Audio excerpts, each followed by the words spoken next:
find out if you're ready for love. Here's your marvelous host, Nikki Lee.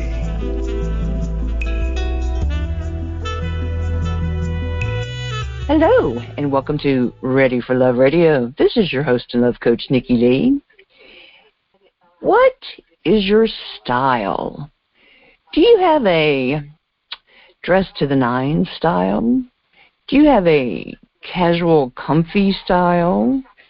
Do you have a I just throw on whatever's handy style? Or a wash it and toss it on the bed style? I'm not going to tell you what mine is. So, especially considering my guest today, because I'm just not going to tell you. Today, I have got a guest. Her name is Maura, and I'm going to mess up her last name, so I'm going to let her tell you. And she has got 2 style businesses I think you're going to find very interesting. One is, and I love this, the Wandering Parisian and Dating with Style. Both are to help people to learn how to create wonderful styles. So, Maura, it's awesome to have you with me today. Thank you so much for having me, Nikki. I appreciate it.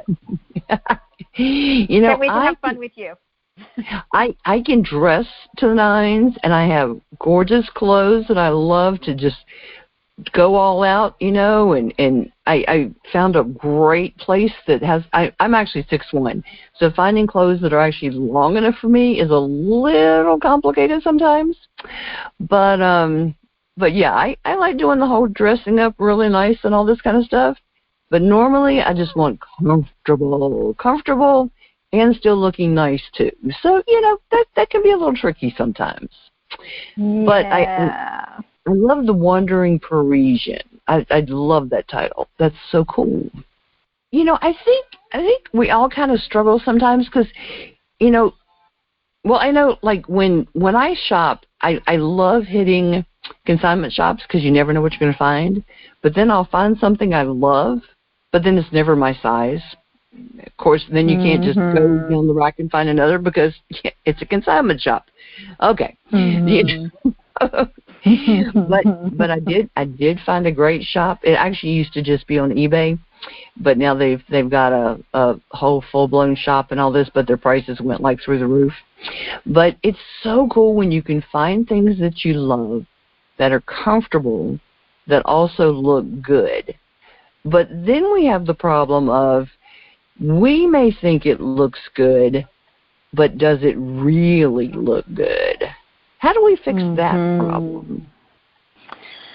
Yeah, no, that's a really, really good question because, you know, we're sort of biased in what we think looks good. Right. I think the first thing I would say is I think everybody should probably know what kind of body type they have or body types. So a lot of times people will sort of fall in between maybe 2 camps. Like, for instance, I'm pretty short, so I'm about 5 feet. So I'm petite, but I also carry most of my weight, you know, in my lower half. So I'm kind of pear-shaped. So I have to, you know, there's certain things that you consider. So I would say that, number one, people should really have a better understanding of what their body type is. And when you know that, then you can kind of dress to that. You want to highlight the things that you like about your silhouette and maybe diminish things that you're not so keen on in your silhouette. And so knowing what your body type is will help you do that. But back to your sort of casual commentary, that was such a huge thing, obviously, during, you know, 2020, our COVID days, and as they are persisting.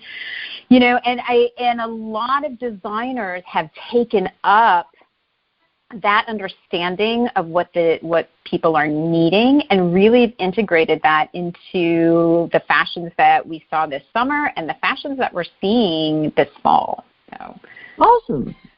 Yeah, well, it's a win.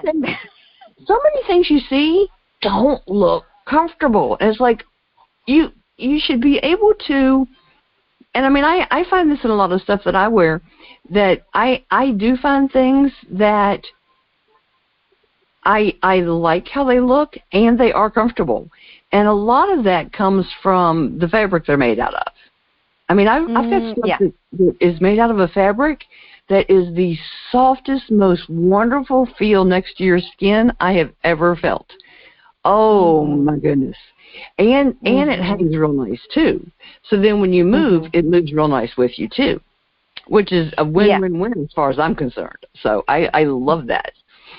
I literally have people walk up to me and, like, touch my clothes to see what they feel like. And I'm like, okay, people, back off. You know? That's impressive. Well, in being 6'1", people act kind of funky when they first meet me anyway. But, anyhow. So, whatever. But yeah, it's kind of funny, and they're like, "Does that feel as good as it looks?" And I'm like, "Yeah, it does." Touch the edges, Well, for some people, and especially I'll say for women that are going through menopause or premenopause, and you because we can talk about that on your show, which I love.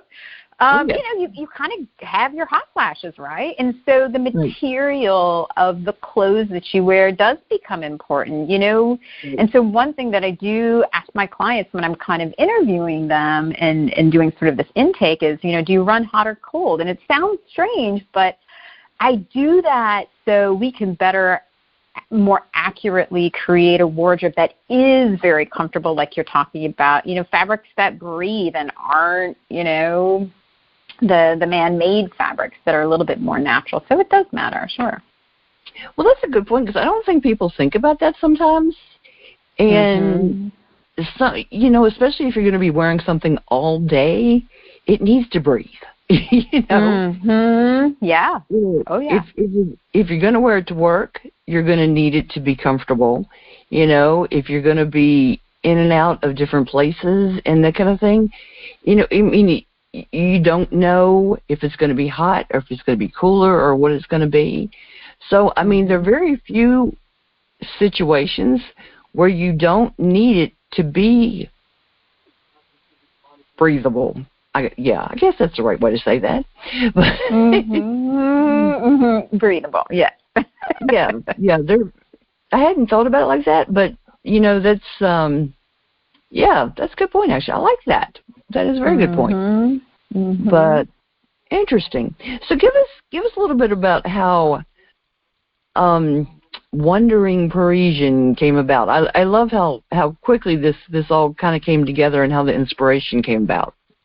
Yeah. And that's a good point. It did come kind of quickly. So Wandering Parisian came about after I spent 3 months in France with my family. So in 2015, just to kind of give a little background, 2015, I was working in the industry of public health behavior research, and I was doing maternal and child health research. I was mostly focused on global health. So we were looking at, what were some of the barriers or, contributors for people accessing services and how their environments factored in and how family factored in and customs and belief systems and religion and all those sorts of things that sort of lend to a better, more healthy life. So I was really into kind of the behavior of people, and it was a very exciting career, but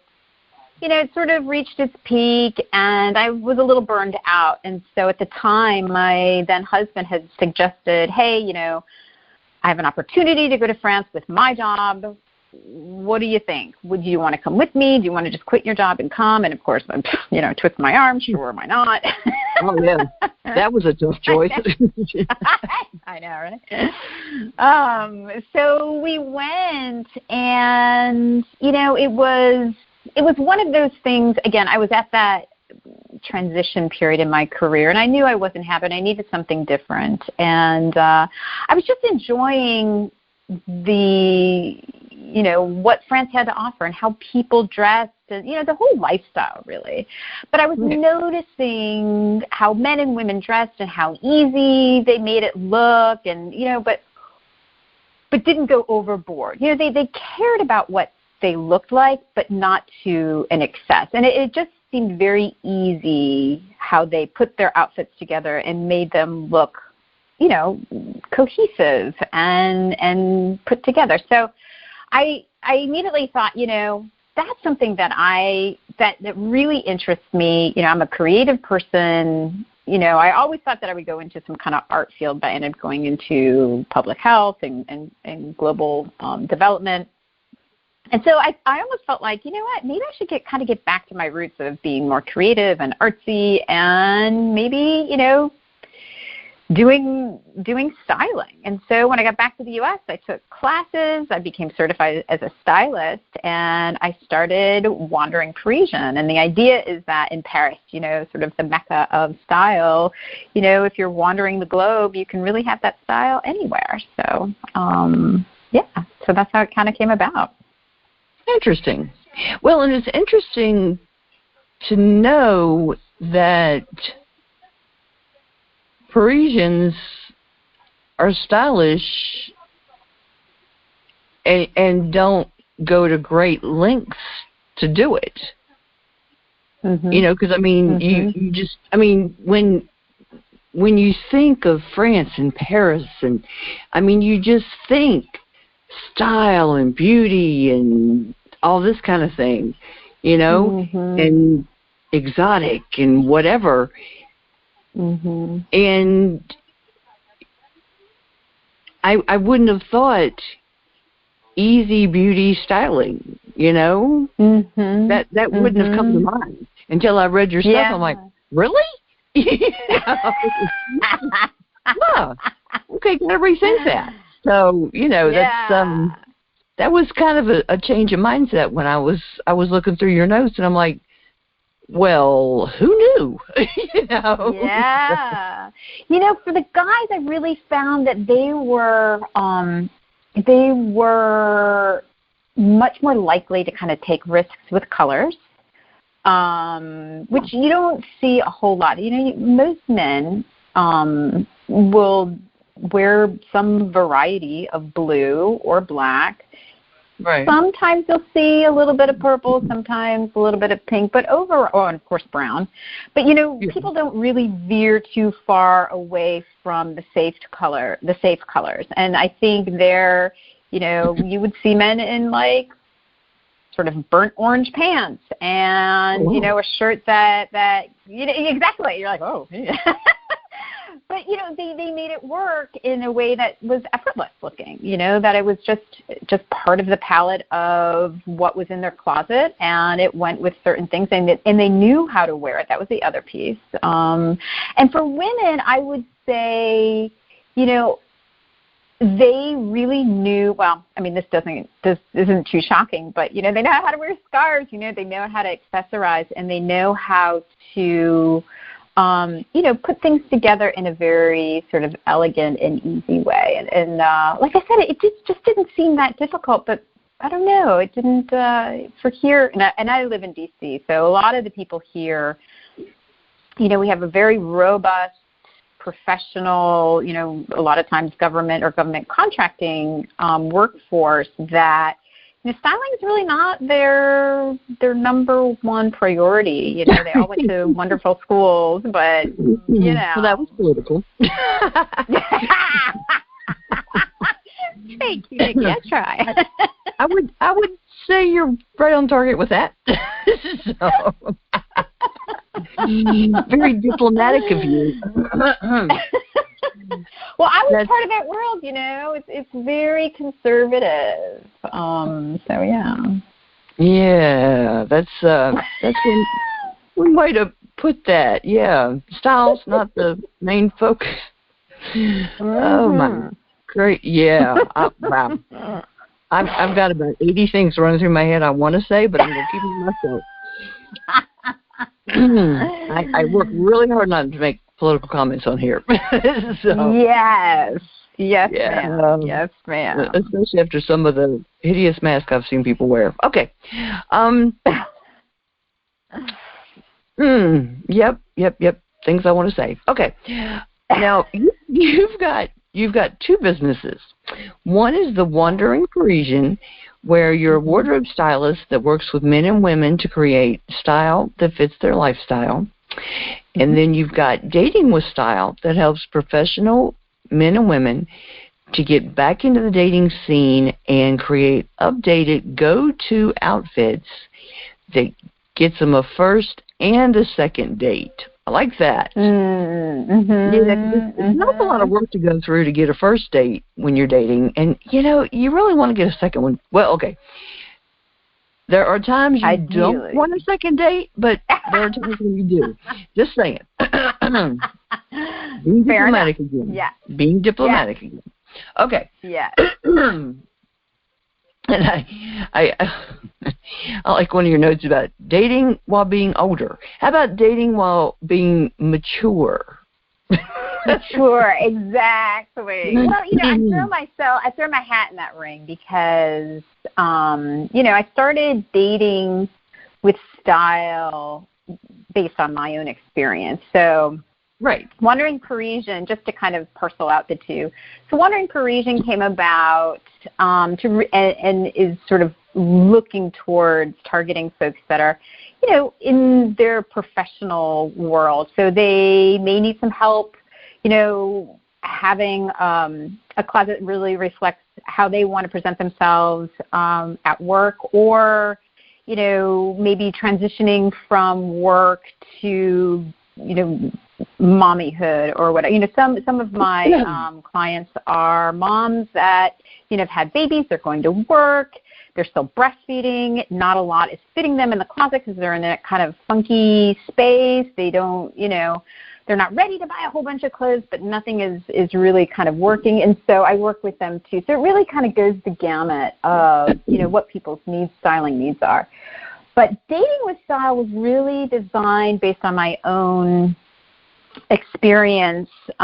So just to kind of backtrack to my story is when I did get back to the U.S., a few months after that, my then husband and I decided that we were going to separate. And so several months after that, I found myself back in the dating world. And, I had been dating since, almost 20 years. Since right. the Clinton years, basically. Since the Clinton It's changed since then quite a bit. And so, things have changed quite a bit. We have apps now, and I just didn't know what was going on, to be honest with you. I really felt like a fish out of water. Now, I knew how to dress myself. I knew how to style, obviously, but it was like all the other stuff that I was struggling with. And so, I knew I was struggling, and I knew that other people were struggling too, and I thought, all right, what is the way that I can kind of get at this, that I can actually contribute to what I know is a known need for people, and it's styling. So I really wanted to target people that maybe they had a spouse pass and now they're back into the dating scene, or just like me, had gone through a divorce again after several years of being partnered, and you're out in the dating world, and you have great professional, clothes. You may have workout clothes, you may have gardening clothes, but going out clothes, maybe not so much. So this is to help people get the go-to outfits that they need, that is really kind of easy, but, expresses them and makes them feel good, because that's the point. When you feel good, you give off that vibe, and you show up for your dates, and that's really what I want for my clients. Well, it helps the confidence. If you know that you look good, it just helps the confidence. And confidence when you're dating is helpful. Absolutely. Yep. It does make a difference. Mhm. All right. So what have you found to be the biggest struggles that your clients are having when they're dealing with their style? I'm going to ask you dating next. So let's start with style. Oh, okay. So I would say the population that I work with, again, we're a more mature set. Okay. But, I think they struggle with how they would kind of come across on a date or dress for a date before and now. So maybe things that look sexy before, their go-tos before, now they're a little bit older and they're in a different stage of life, and maybe that doesn't work. So they're like, well, okay, well, what does? So again, I think it goes back to what we had talked about when we first started talking, was about body type. I think people struggle with body type. Now that I have maybe this little belly, guys, men and women, how do I kind of diminish that and highlight what it is that I want to highlight? How do I make, and again, it comes back to the confidence and knowing you look good. So I would say that knowing how to dress for your body type with the colors that work for you. Another thing is we change maybe our hair color, or, our skin tone isn't maybe the same as it used to be. So yeah, I would say kind of updating things that work for them now versus what used to work for people. That's true. And even different seasons, maybe you have a tan one part season, maybe another season you don't. Mm-hmm. I know, women change their hair color frequently, so you have one color hair one time and one a different time. Mm-hmm. Maybe weight fluctuates. Good points. Good points. I like that. Okay. Mm-hmm. Yeah, okay. All of that. Okay. Like I said, things I hadn't thought about. Good. See? That's why I ask you these questions. Okay. So what are some of the biggest struggles they have dating?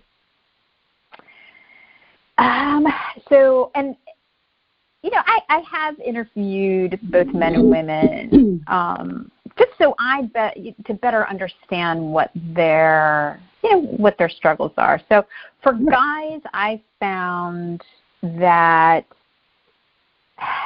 and this is probably not going to come as a surprise, but a lot of people that are online and using the apps, their struggle is that they see a lot of women.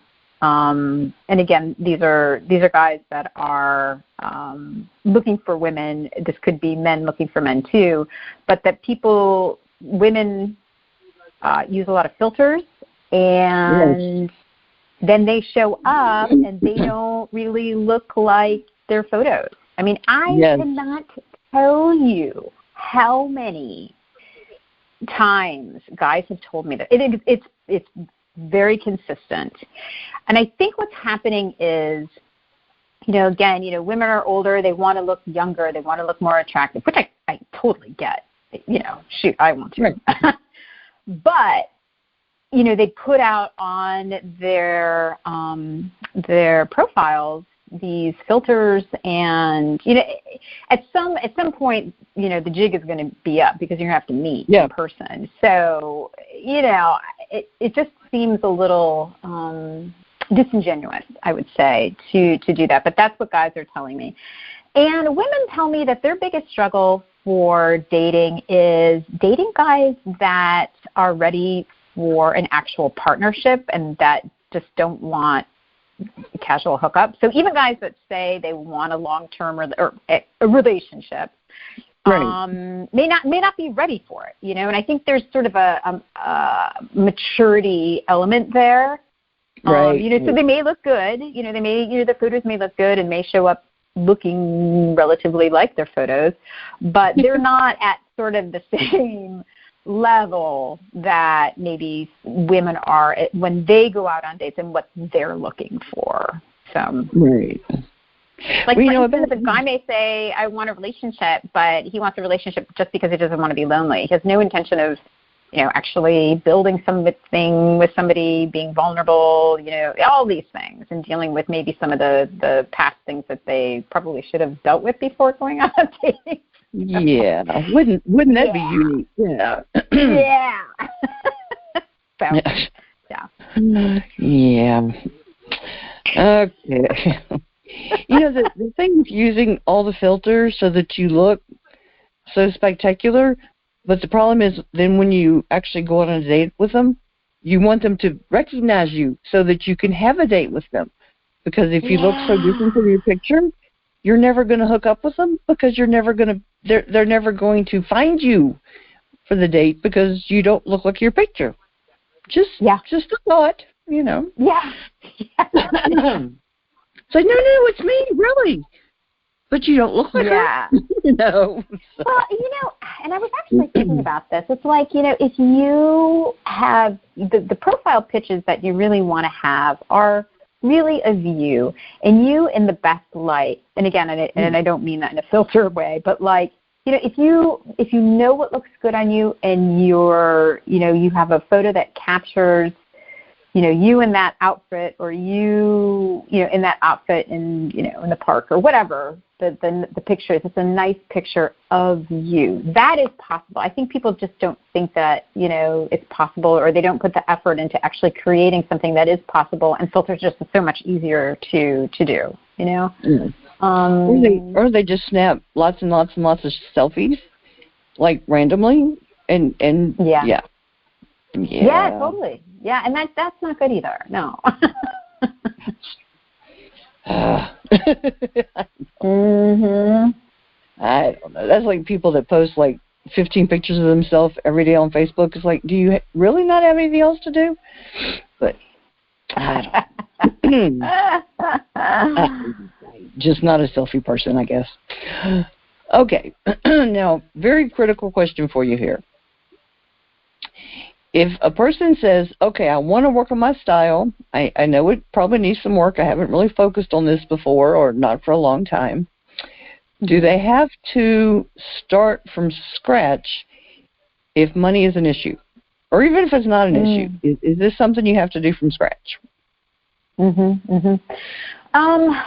So I would say, again, my services are very individualistic. I take people where they are. And what that means for me as a stylist is, talking with them and what it is that they want, what their goals are, and looking in their closet to see, okay, do you have things that you want to build around, or that you have that you want to use, you don't know how to pair?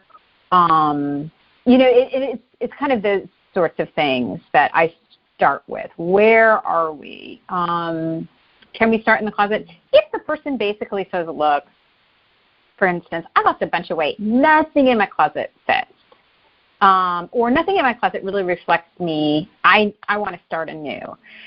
What I'd like to do with them is create a capsule wardrobe. And a capsule wardrobe is really a very, it's a wardrobe that everything goes together, so you kind of can't get it wrong. And That's good. It's kind of dummy proof, which I love, because it's easy, and they always know that whatever it is that they choose, whatever combination they choose, they're going to look good. So we do 4 tops, 4 bottoms, and they all kind of go together. And to your question about the budget, you can always, I work with people within the budget that they're in. Not everybody is going to be able to afford designer clothing, and I know that, and that's not realistic, and that's not who I'm going for, really. Right. And people kind of going back to that example of losing weight or whatever. Let's say somebody is in that process of losing weight. I work with them too, because some people lose massive amount of weight, and clothes are not going to fit in their closet, so how do they go through that transition, and also be mindful of their pocketbook. So, I really kind of take people where they are.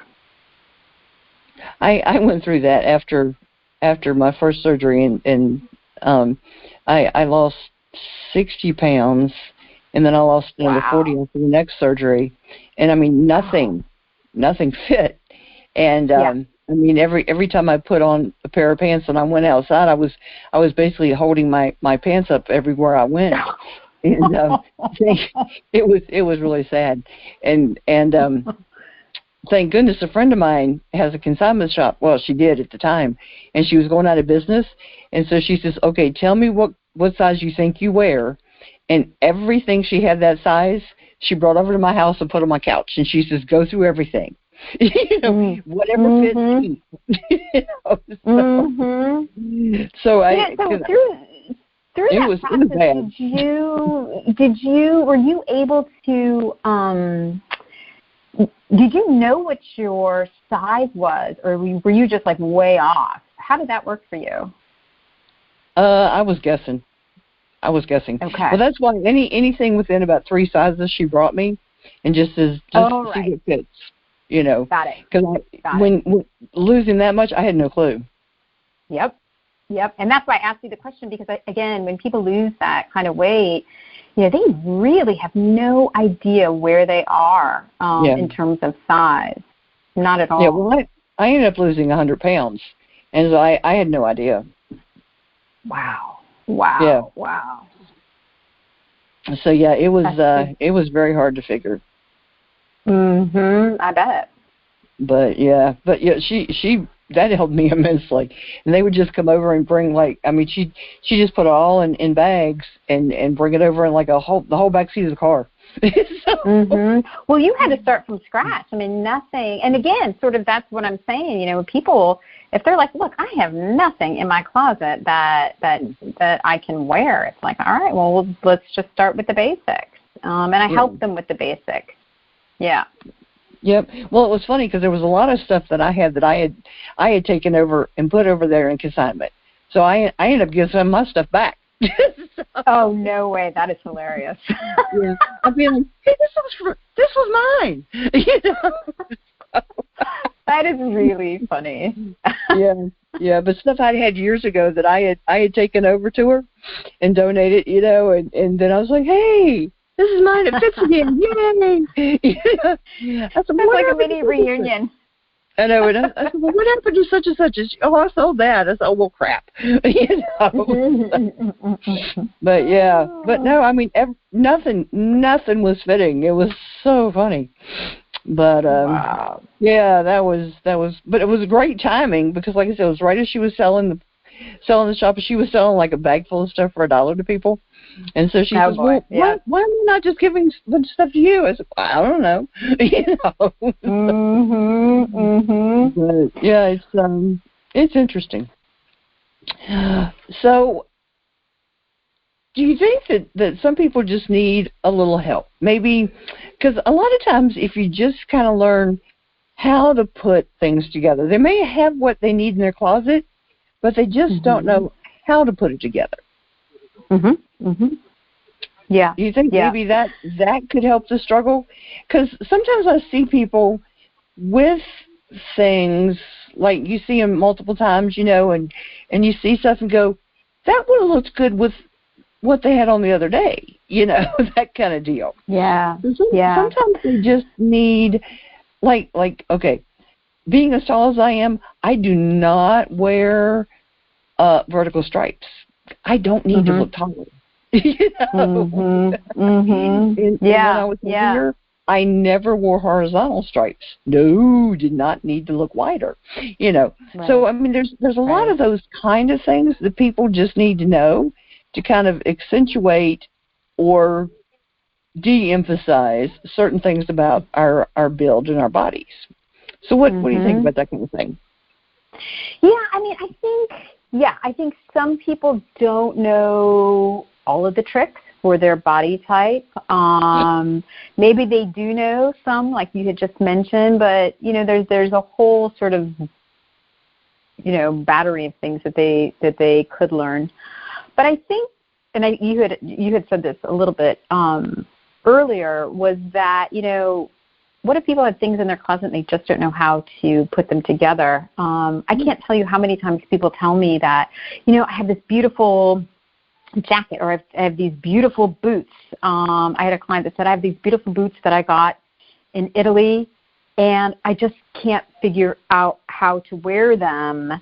Right. And so, you know, a lot of times I think people just need sort of that extra eye, you know, to help put things together for them that they hadn't thought of themselves, and just kind of have that different lens. You bring that different perspective to what is in the closet.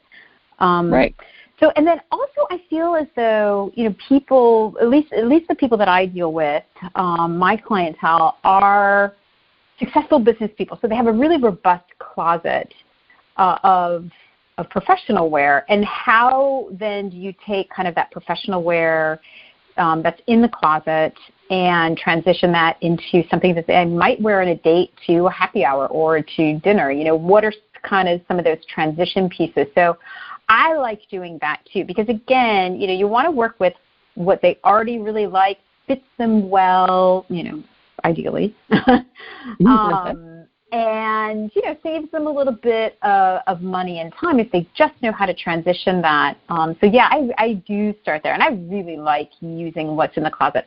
The other thing for me, when people do have things in the closet, which by the way I kind of do push a little bit because it tells me who they are. When you're in somebody's closet, it is a very personal, for some people, very personal and kind of sacred space, because these are choices of items that they have purchased, that they purchased because they like them, because this dress, I wore this to this event, and it has a story. This really tells me a lot about my clients a lot of the time. So right. Very often I really kind of push to see what's in there, even though they say they don't have anything. Even if something doesn't work, I like to see, okay, so you do like, I see this moto jacket in here. I see this, like, okay, you've got an edge to you. Like, let's kind of work with that, and get things that fit you. So, yeah. Right. Interesting. Okay. So now, interesting question. Do your male clients struggle as much as the women clients? In terms of finding things to wear, or in terms of dating? I think as far as the style part. Okay. I think I would say for both, the end goal really is they both want to look their best. Okay, that's good. I think women, I do. I think guys really, they do want to show up, and they want to look their best, and they are, whether they're going to admit it or not, they are kind of looking at, what other guys are wearing, and like, oh man, can I pull that off, or that guy looks good, and I want to look like that guy. They know. They may not sort of always say that, but I think overall, I think the goal is always the same. Is they want to look confident, they want to look good, or feel confident rather, and look good. I think for women, I think men are a little bit more confused about things that work. Like maybe they don't really know about colors. They hadn't thought about colors before. They just kind of threw on stuff, especially if they've been in a partnership for a really long time. Maybe they really didn't kind of, do a whole lot. Or maybe their wife, bought stuff for them. And so it was kind of like animals. Hey, these things go together, wear it. And they obliged. But, now that they're on their own, it's like, oh, I actually have to think about this. So, I think they kind of struggle in the not knowing. I think women are a little bit more keen on knowing things, but you know what? I think there's a lot more to think about. There's a lot more variety. There's a lot more pattern to think about. There's a lot more, I think there's just a lot more to deal with, and to kind of suss that out and really find a style that works for them is a little bit more complex. True. I would say, yeah. There was a hilarious, I'll have to find it if I can and send it to you. There was I love watching dry bar comedies. They're hilarious. And there was one where a man does a routine talking about women's clothes and shoes and that kind of stuff. It's just hilarious. I'll have to send it to you if I can find it. But he's talking about how women being able to just manage women's clothes and the shoes and all this, how it just proves how completely phenomenally organized they are. Just the fact that they can keep the colors straight is just beyond a man. But it's hysterical. It really is. So what are some of the biggest concerns that people have about style? I think the biggest concern, and again, this goes to the group that I focus on, I think women that are 40 plus, they want to look put together. They want to look sexy, but they don't want to look slutty. They want to put themselves out there in a refined way that makes them look attractive, but not kind of too much or over the top and age appropriate. And I have That's sort of a love and hate. What's that? That's encouraging. Okay. That is. And I kind of have a little bit of a love and hate with that sort of concept of age appropriate, because I think, some women kind of box themselves in saying that, oh, that means after 40, you have to be more buttoned up. It's like, well, no, not necessarily. I mean, you have to feel your feels. You have to feel how you feel comfortable and confident. But then also in a way that makes you, just sort of look that extra level of refinement or curated look. You can look sexy and not trashy. When you're 20, maybe you looked a little bit, Well, you can wear different things, but I like sexy but classy. Yeah, I like sexy but classy. You can do that. Yeah. Exactly. Yeah. And so I really kind of push back on people that say, "Oh, I can't wear that. That's this." And it's like, well, all right, hang on. Yeah. So I think women really struggle with that, looking age appropriate or feeling like, they can wear a certain thing or giving license to wear a certain thing after a certain age, Yeah. Okay. I would say that. And I think for guys, I think they just don't want to look stupid. To be honest. They don't want to look, to be very honest, they don't really care as much like how they look. It's how but their concern is I don't want to look that way. Like, I don't want to look like that sad dad. I know there's this thing called dad jeans. I don't want that, but put me in something that doesn't make me look like that. So I think they're a lot more willing to kind of do what, take my direction to make them look a way that won't make them look like the sad dad or, or more updated. Yeah. Right. Okay. Well, it can be like a sexy, attractive dad. That's possible. Absolutely. Absolutely. And I got to tell you, Nikki, I feel like a lot of people that, are dating after a marriage where maybe they weren't really appreciated, they just didn't feel attractive in this relationship. They're kind of going through their own things too. And so, creating a different style or creating a style where it makes them feel a little bit or a lot more attractive to the people that they want to attract, that's a lot. It's a transition, it's a transformation. And when I work with my clients, I'm very respectful of where they are with that. You're dealing with people that have a little bit of vulnerability going on, and maybe a little bit raw from the partnership that they were in previously, and they're really kind of coming into their own. And I love and appreciate that, and I do work with people from that perspective. That's where I come in, my perspective. Yeah. Right. Well, yeah, because they need the help, but they also need that consideration. So that's totally understandable. Yeah. Yeah. All right. Well, and there are things that are age appropriate, but we all need to feel sexy to a point. Mm-hmm. So I get completely what you're saying as far as the whole age appropriate and not squelching your sexuality because of a certain age. I just, like I said, I like sexy but classy instead of sexy but trashy. That's kind of.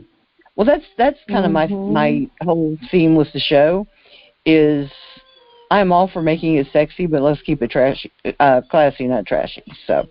Yeah. But. Yeah, I mean, so recently I actually, just a kind of part of that, about 2 weeks ago, I was speaking with, this wasn't a client, this was somebody, I was doing a little bit of networking with somebody, and the woman that I was speaking with, she's in her 60s and she's dating, and she said to me, do you help women, older women, obviously speaking about herself or somebody within that age group, do you help them with lingerie? Which I wasn't expecting her to ask, but it was an incredible question. I'm like, that's amazing. Yeah, even though you're in your 60s or 70s or whatever, like, you still want to feel that way. You realize that you're not 20, but, you still want to have that and have those experiences. And how can you do that makes you feel the way you want to feel, right. Sexy and attractive. And so the answer was yes. There's something for everybody, So we just have to find it, that's all. There you go. That's it. Sounds good to me. Oh, that's so funny. So how do you help people, or what's the process for working with people that aren't used to dating or haven't dated in years and are just kind of getting back out there and getting their feet wet again? Yeah.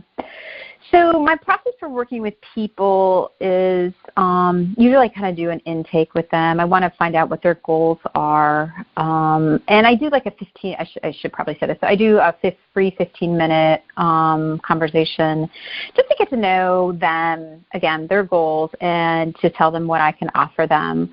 And how I think, based on what their goals are and what they're telling me, how we could work together. And then we do a virtual closet audit. We talk about, the things that I talked about before, sort of that intake of, what's your body type, and I get to know the brands you like, and, just I get to know the person a little bit more. And that's about an hour or so. We talk about that. And then we do our closet audit.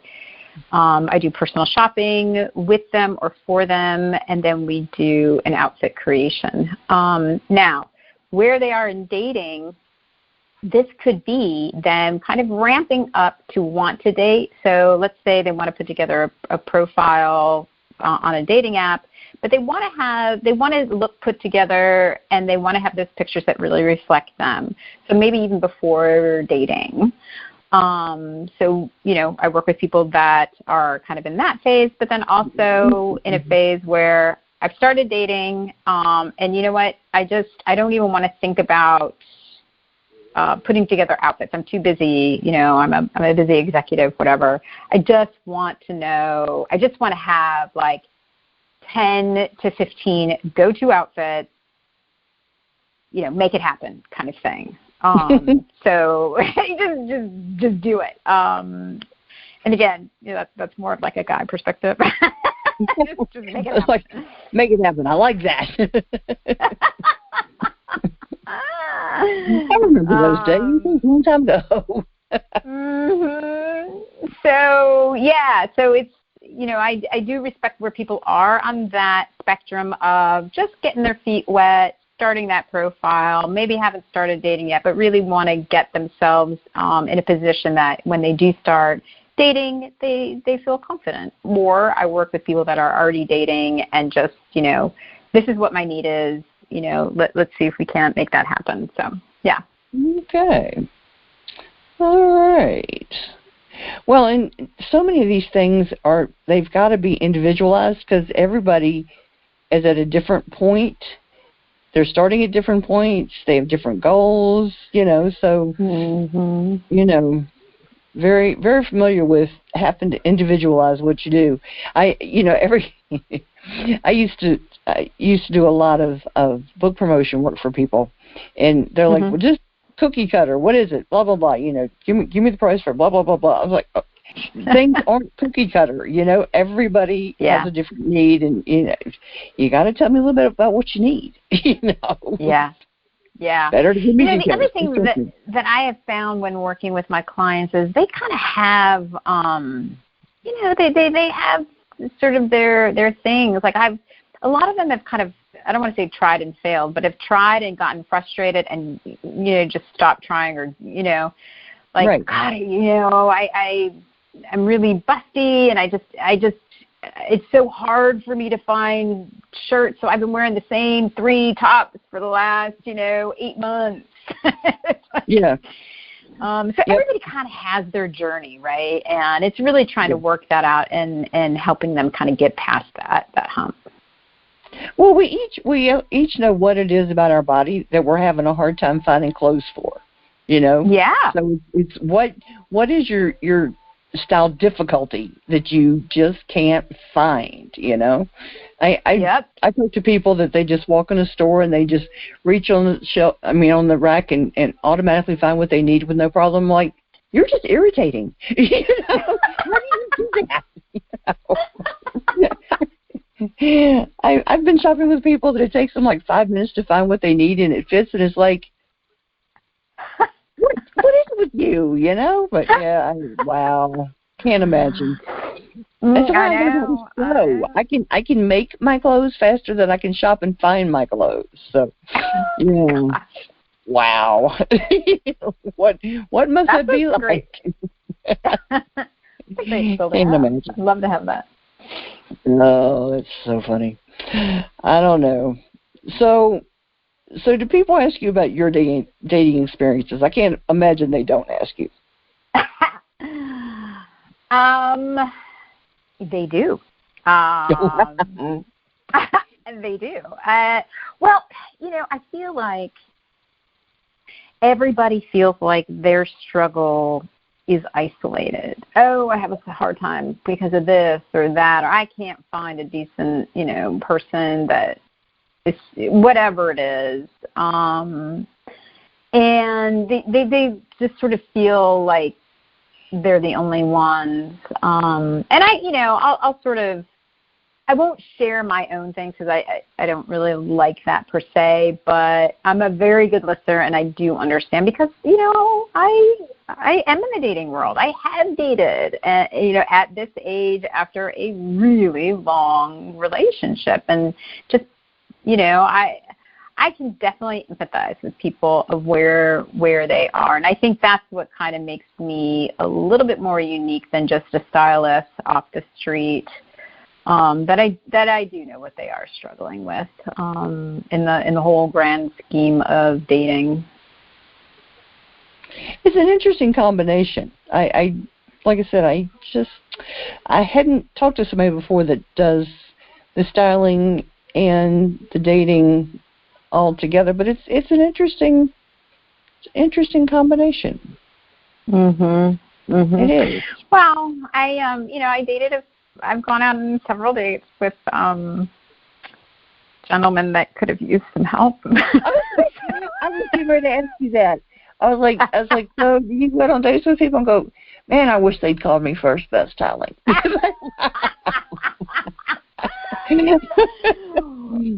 it's funny because I try, as much as I can, I try not to tell guys that I'm a stylist because they're like, oh, either they won't go out with me or they just get all flustered and, they get all worried about what to wear, which I guess it means they, kind of care, which is a good thing. You should care.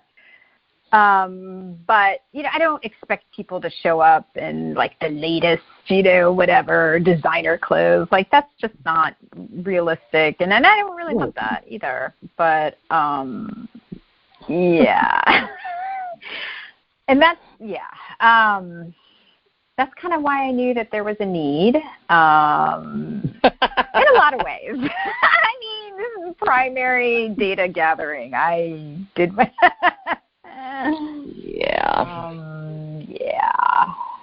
Yeah. It's okay, it's okay because if you're open to learning and you're open to change and you want to improve the way you show up for a date. I mean, I think that's what it really takes. You people being open to that, I would say. That's it. I'll tell you what, do you want to tell the listeners about the 6 style struggles and easy-to-do remedies that you put together? Yeah, so I put together this little, it's more of a guide. And what I've kind of listed out are some of the things that I would say across the board, both men and women deal with in terms of dating. And a lot of it has to do with sort of their online profiles, again, things that we talked about, the body type, and these are really things that are, like I say, easy to do remedies that people can address on their own before they go to, a photographer to take professional photos. A lot of people do that. They'll put together sort of a grouping of professional photos that really, highlight the best, their best selves, or a stylist. So these are things that you can kind of, just go through your profile. Do you have X, Y, and Z? Go through your closet. Do you have these things?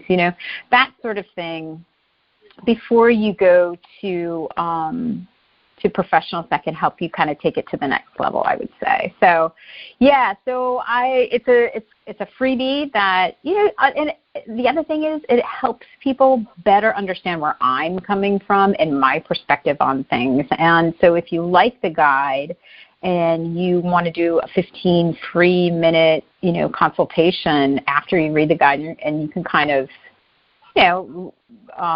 get to know me, then that would be great. So yeah, people can email me or go to my website. Probably the easiest would be to email me. Okay. So I gave you my email, all my contacts, right? I did, and it will be on the show page. Oh, so, perfect. Okay. Yeah. Yeah. So if you go to lovecoachjourney.com/style, it will be right there. Oh, good. I'll have all of her website links and Instagram and LinkedIn and Facebook and all of that good stuff, and her email, so that you can get your copy of the 6 Style Struggles and Easy-to-Do Remedies. So thank you, Nikki. It's been great having you here. Well, thank you for having me. I really enjoyed our chat. This was so much fun. I did too, and learned some interesting things. And I needed to clean my closet out before we talked. So now I have some tips. So this is good. Awesome. So, listeners, I hope you got some great information, and I'll be with you next time on Ready for Love Radio.